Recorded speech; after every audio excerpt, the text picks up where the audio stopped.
Base 324. Add that up and you get what that point you get. 1092. Divided by 자, 오늘은 새해부터 시원하게 개소리 한번 해보겠습니다. 한화의 암흑기, 한화이글스가 매년 꼴찌를 밥 먹듯이 하는 거는 다 류현진 때문이었다. 뭔 말도 안 되는 소리냐고요? 뭔 개소리냐고? 자, 2006년 한화이글스의 혜성처럼 등장한 신인 투수 류현진. 그다지 주목받지 않았던 신인 류현진은 괴물이라는 칭호를 얻으면서 2006년 KBO 리그를 그야말로 그냥 짓밟아버리죠. MVP, 신인왕, 투수 3관왕까지 약관에 갓 데뷔한 투수가 리그 최고의 에이스로 등극한 순간이었습니다. 아니, 자고 일어나 보니까 리그 최강의 선발 투수를 보유하게 된 한화이글스 구단. 2006년 한국 시리즈에 진출하였으나 끝판대장 오승환이 버티는 삼성에게 아쉬운 패배를 당하는데요. 07년도에도 류현진의 몬스터급 활약은 계속되면서 한화이글스 구단은 커머스 우승각인데 윈나우 노선을 가열차게 밟아버립니다. 젊은 선수를 육성하기보다는 즉시 전력감 위주의 베테랑 선수들이 주로 기용되었죠. 꽤나 쏠쏠한 성적을 거두었고 가을 야구 단골 손님으로 자리 잡는 듯 했습니다. 그런데 아이러니하게도 결과론적이긴 합니다만 류현진의 압도적인 활약이 오히려 팀의 장기적인 발전을 저해한 셈이 됐던 거죠. 팀의 발목을 잡은 거예요. 젊은 선수 육성과 팀 체질 개선이라는 필수적인 과정을 건너뛰고 단기 성과에 집중한 나머지 류현진 이후의 시대를 준비하지 못했던 것입니다. 06년 당시 라인업을 살펴볼까요? 선발 투수진은 류현진을 제외하고 문동환, 정민철, 송진우 등이 이끌었고요. 야, 나이들이 상당히 많죠. 이때도 35세, 41세. 불펜진은 구대성, 38세, 김혜님, 최영필, 권준헌, 안영명, 양훈. 투수진들은 주로 30대 후반이 주축을 이루었고요. 그나마 불펜진에서 안영명, 양훈 같은 어린 투수들이 기용되는 정도였습니다. 야수진은 응원가 고트라고 볼 수 있는 신금님, 신경현이 포수 마스크를 썼고요.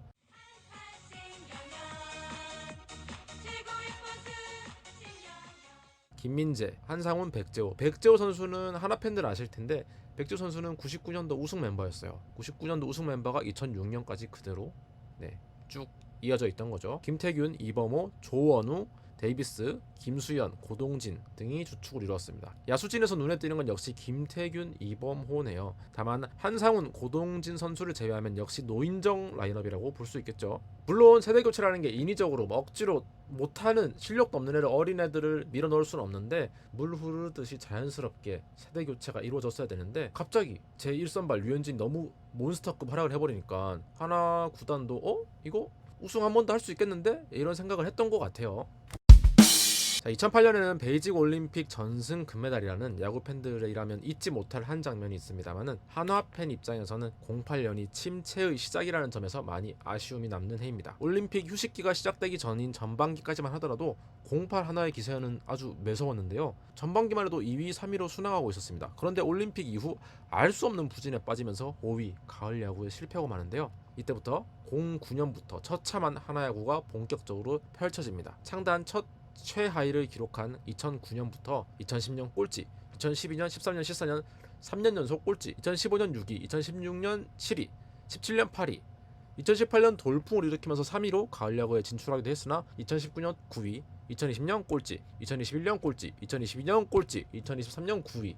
자, 류현진이 메이저리그로 진출한 때는 2012 시즌을 마치고였어요. 리그 최강의 에이스를 잃은 한화의 향후 시즌은 고행길이 뻔했는데요. 문제는 류현진이 있던 해에도 꼴찌를 이미 3차례나 했다는 거죠. 09년, 2010년, 2012년. 그리고 2010 시즌은 제 개인적인 생각이지만 2006년 때보다 류현진 커리어를 통틀어서 정말 압도적인 시즌을 보냈는데 그럼에도 불구하고 팀의 꼴찌를 막을 수가 없었습니다. 2005년부터 한화 감독으로 부임했던 국민감독 김인식 감독님. 김인식 감독님의 픽 덕분에 류현진 선수가 선발 투수로 전격 데뷔했다고 할 수 있는데요. 당시 한화 이글스는 99년 첫 우승을 이룬 멤버들이 여전히 주요 자리를 차지하고 있었습니다. 한화 이글스의 레전드 투수, 영구 결번이 된 송진우, 구대성, 정민철 등 오랜 기간 훌륭한 성적은 물론 모범적인 구설 수 없는 선수 생활로 어린 선수들의 기감이 되었는데요. 아이러니하게도 이분들이 너무 오래 해드시는 덕분에 어린 유망주들이 기회를 얻지 못했다고 주장하는 이들도 있습니다. 노장들이 꾸준히 자기 관리를 잘해서 실력을 유지했기 때문에 뭐라고 할 문제는 아니에요. 그런데 여기에 불을 붙인 건 김인식 감독님의 놀이타적 성향이죠. 놀이타. 나이 많은 선수를 선호하는 성향. 다른 팀에서 전성기가 지났다고 평가받았던 노장 선수들이 한화에서 귀신같이 살아나는 모습을 보이면서 김인식 감독님은 타칭 재활 공장장의 자리에도 오르는데요. 대표적으로 문동환 선수가 있죠. 2004년 하나로 이적해온 문동환 선수는 04년도에 많이 절었죠. 그런데 05년도부터 완연한 회복세를 보이더니 06년 16승 9패 3.05를 찍으면서 슈퍼 에이스의 위용을 보여줍니다. 06년도에 데뷔와 함께 MVP를 차지한 류현진과 난데없이 리그 최강의 1, 2 선발을 구축해버린 하나이글스. 갑자기 리그에서 손꼽히는 선발이 우리 팀에 다 있는 거야. 그러면 좀 우승 욕심 내볼만 하잖아. 06년도에 또 준우승도 했고. 일각에서는 김인식 감독님이 노장 선수들만 기용하면서 리빌딩이 지체되었다고 주장하기도 하는데요. 제가 구단 관계자가 아니니까 정확한 사정은 알 수 없으나 추측컨대 당시 한화 구단은 리빌딩보다는 당장 성적을 낼 것을 요구했을 걸로 보이고요. 구단의 요구에 부응하기 위해서 국민 감독님 김인식 감독님은 우승을 위한 쥐어짜기 야구를 하지 않았을까 생각해봅니다. 표면적으로 김인식 감독님은 한화 부임 시절 3회 포스트 시즌 진출, 1회 한국 시리즈 준우승, 괜찮은 성적을 보였지만요. 자의에 의한 것이든 타의에 의한 것이든 베테랑 선수들에게 지나치게 의존했다는 평가를 피하기는 어려워 보입니다.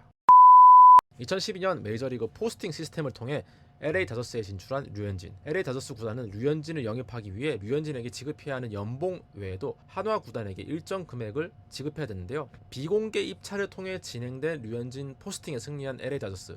다저스가 한화 구단에게 지급해야 하는 금액은 2,577만 7,333달러, 원화로 약 350억 원에 달하는 돈이었죠. 350억. 선수 하나 잘 키우면 큰 돈 벌 수 있다는 것을 깨달은 한화. 자, 이제 류현진이 남긴 350억 원을 들고 FA판으로 뛰어듭니다. 한화의 기세는 실로 무서웠죠. 2013 시즌이 끝난 후 국가대표 테이블 세터, 08년 베이징 금메달 주역인 정근우, 이용규가 한화의 1, 2번 타자가 되는 기적을 보여줬고요. 그런데 결과는 이듬해 또 꼴찌. 정근우, 이용규가 못했냐? 그건 또 아닙니다. 이 둘은 커리어 내내 찍어오던 성적과 적당히 비슷하게 잘 해줬어요. 그럼에도 꼴찌. 2014 시즌이 끝난 후에는 SK 왕조, 삼성 왕조의 코어라고 할 수 있는 송은범, 권혁, 배영수를 영입합니다. 이듬해 또 6위.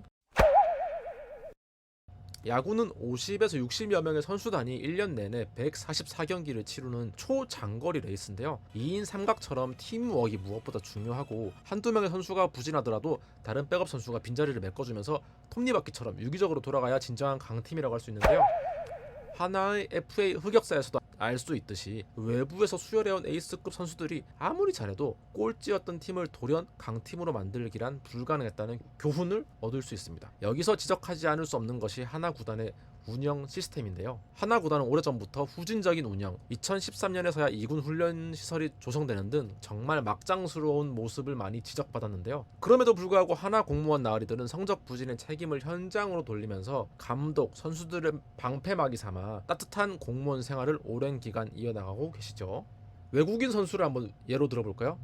2010년 이후의 기록들만 모아보겠습니다. 2010년 이후 지금까지 한화 이글스에서 활약한 외국인 선수들의 WAR 총합은 63입니다. 참고로 WAR이란 대체 선수 대비 승리 기여도로 단순하게 수치가 높을수록 뛰어난 활약을 보인 선수라고 생각하시면 되는데요. 2010년 이후 한화 외국인 WAR 63 총합은 역시나 10개 구단 중에 최하위고요. 2015년에 리그에 합류한 KT 위즈에서 뛴 외국인 선수 합보다 낮은 수치입니다. 이건 정말 말이 안 되는 거거든요. 5년을 덜 치룬 KT 위즈보다 낮은 WAR이라는요. 하지만 아무도 책임지지 않죠? 나심 탈레브의 스킨 인 더 게임이라는 책을 보면 책임을 지지 않는 자가 하는 선택이 가져오는 위험을 경고하고 있습니다. 딱 한화 프런트에 어울리는 내용입니다. 용병 대충 뽑아도 내 월급 안 깔고 안 잘리니까 용병을 스카우트 할 때도 내가 책임질 필요 없으니까 부상 경력 있는 선수, 약점이 명확한 선수를 아무렇게나 영입하는 것 아니겠습니까? 내가 책임질 필요 없으니까. 국내 선수들의 군 문제 스케줄도 제대로 관리하지 못해서 시즌 중에 논산 훈련소가로 머리 밀어야 되는 팀이 바로 하나 이글스였어요.